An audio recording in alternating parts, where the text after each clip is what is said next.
Another Necromic thinks he's a big bad boy. Let's prime him up with some viral and spam the crap out of Reap.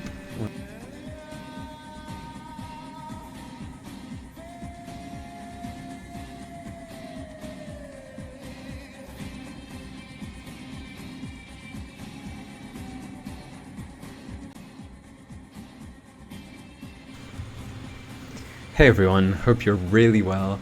Catalyzed Cat here, coming at you with a Sevagoth Prime S-tier build video. And also for all those edgelords who wanted to turn themselves into living bombs and just, bask in the shadows and just have a good time, living out those emo goth fantasies, just like space pirate captain, your time has come.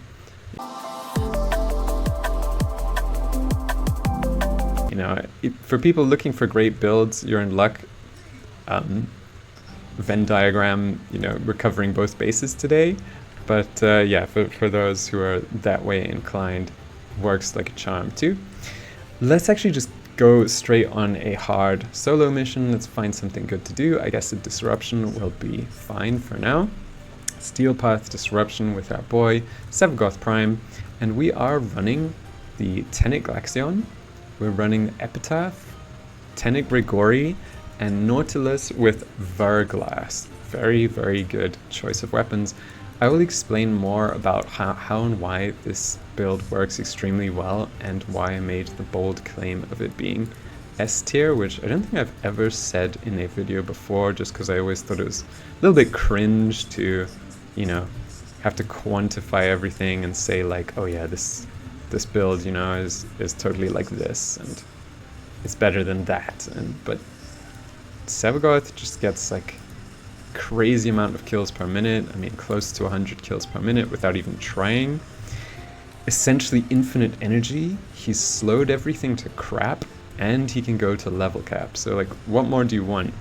As if that wasn't enough, perfect synergy with his little pet, also known as Nautilus, his signature pet.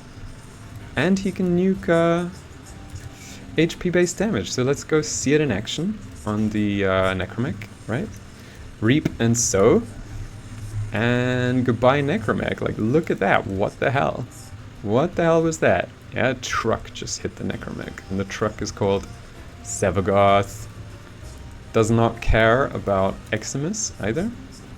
But now that we have some units with Overguard, let's actually steal their Overguard from them with our Epitaph, because that's what we've repurposed it for. Oh, it's a Gruzling, okay. See if we can deal with that at a decent speed, and use that opportunity of the immortality window for a Void Strike, because why not? Yeah. Not that we really needed the Void Strike, but just style points, Okay, get to the next place. Zoom.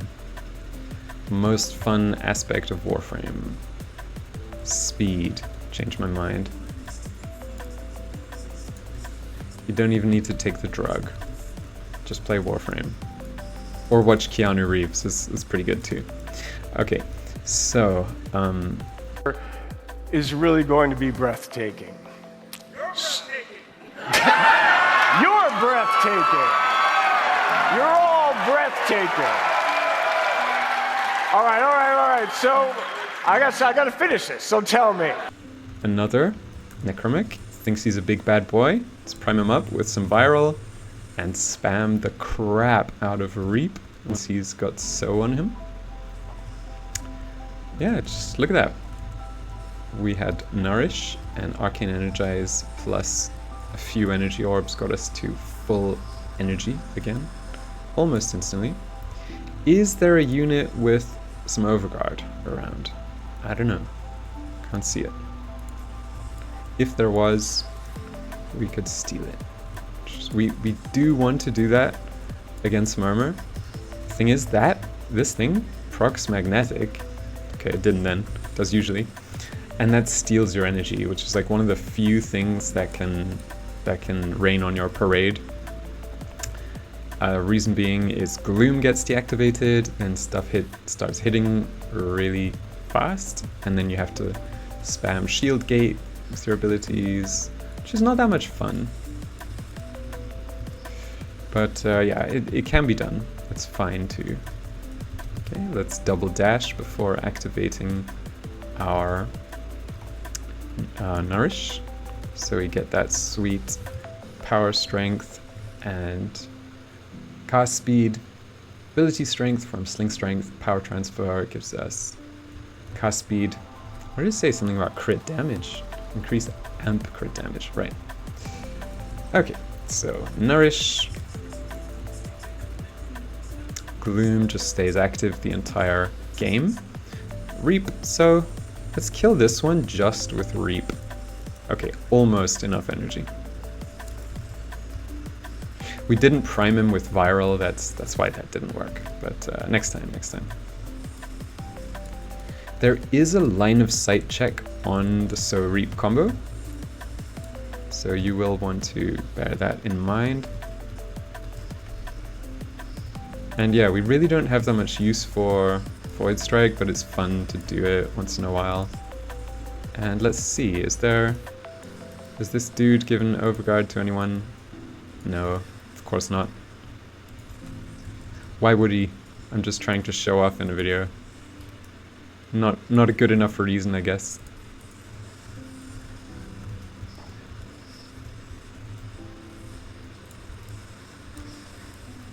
Nice. Okay, so we have to go a long distance. Nice, they fixed a bug. When you went out of operator before, it would just swallow this this keyhole, it would just disappear. Now it lands on the ground if you swap out of operator. Sweet.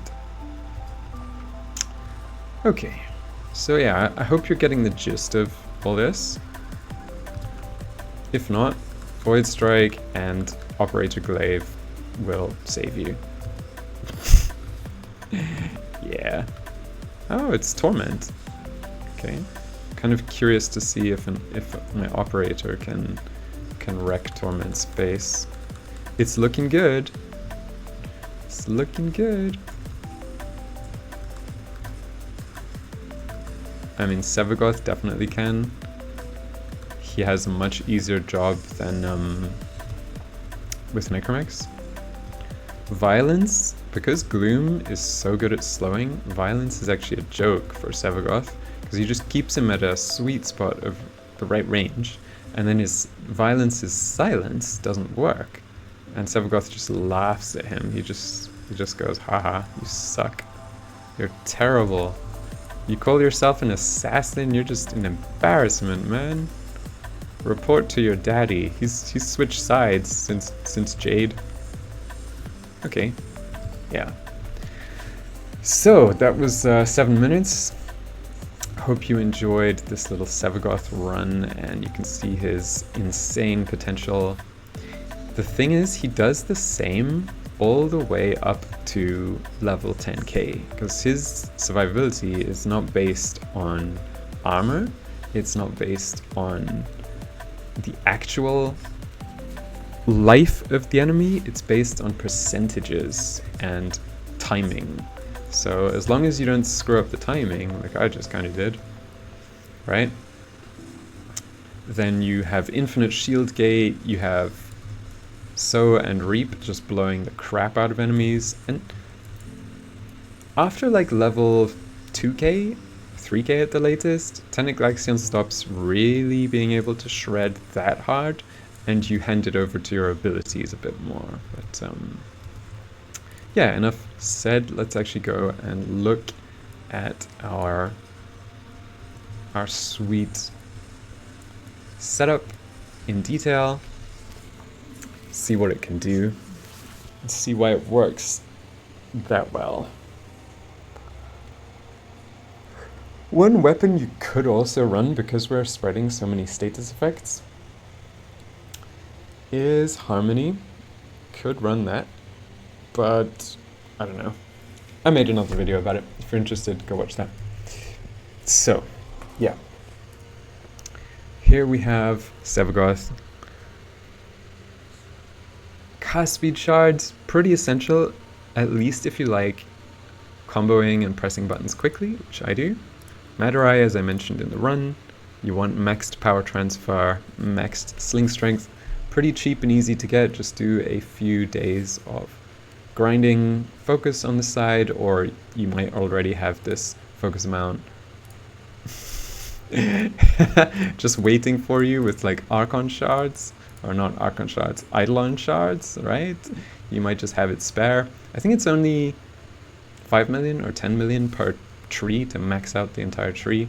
Maybe it's that for everything. I can't even remember. It's been such a long time since I maxed it out. But yeah, cast speed and sling strength, very, very good for Sevagoth. And Subsume Nourish over his 4 makes him instantly like 2 or 3 times more powerful. The Shadow you barely ever use, at least if you're focusing more on this 1-2 punch combo. Yeah, and Gloom used to be meta, used to be on every single frame. It is very solid, it is very useful and helpful, especially when you have range. The slow final value you see here is not the actual value because we're getting 40% more strength. Same with crit chance and damage vulnerability here on Reap. It is actually higher, so around 100% and around 70-80%. But cold is also slowing and even freezing enemies, so yeah, they're essentially doing nothing. Dark propagation is spreading so to everything within 15 meters at base, but it's actually 30 meters, or 28 meters to be exact. And it's spread every time we land a kill, as long as it has so on it. We land those kills because Shadow Haze not only grants us crit chance and damage vulnerability, but it has 25% true damage. It also inflicts a blast status proc. Thanks to Wiki, we know that. Yeah, 25% of the enemy's HP in damage. But because of viral, it's actually 3 times that amount. So yeah, that's why we're kind of one-shotting and able to quickly shred through very high level, tough enemies, as if they're just paper, as if they're basic star chart enemies. So yeah, this is the final like S tier ultimate Sevagoth build I would recommend. I know it doesn't have a lot of forma on it. One of them is even quote unquote wrong because it's like primed sure-footed for other builds. But you really don't need many forma for Sevagoth. You just have the shield gate, the insane energy regen, the rolling guard, the range, and yeah, if you wanted a bit more duration, you could go like a double Tau Forged red shards for the duration. Efficiency you actually wanted 100% because Brief Respite and Augur Message with 230% energy spent converted to shields is granting you just enough shields to consistently get that 1.4 seconds of total damage immunity. And yeah, if it does ever look like hazy with survivability, just rolling guard, maybe have enough to nourish before using an energy consumable. Yeah, and then you would get like 300 energy just immediately from that. Once you have nourish up and just killing stuff, using abilities, then Photon Overcharge is keeping your energy almost capped unless you're spamming like I just was. So yeah, that's basically that. I think I've mentioned everything now that's important. I mentioned stealing enemy Overguard. You can like 1 to 2 shot Overguard, especially with the charged shot on this, which is relatively fast. It does charge decently quickly. Doesn't actually show the timing here very well. Kind of messed up, but anyway, this is also your backup primer, especially with primed fulmination. And yeah, Tenet Grigori, I think I've already talked about this. Just a very good scythe. The combo duration does not fade. Last but not least, Nautilus is an absolute beast. Summons all the enemies up together. This is reset by that. We're killing enemies with 3 or more status effects all the damn time. We only need 5 to reduce this to 0, and we're killing more than 5 very, very often. Like, we get 100 kills per minute.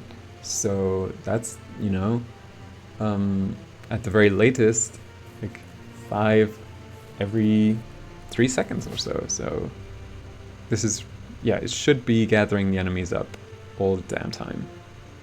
The clones are dropping energy orbs off of their kills, and they're spreading viral and radiation corrosive like crazy.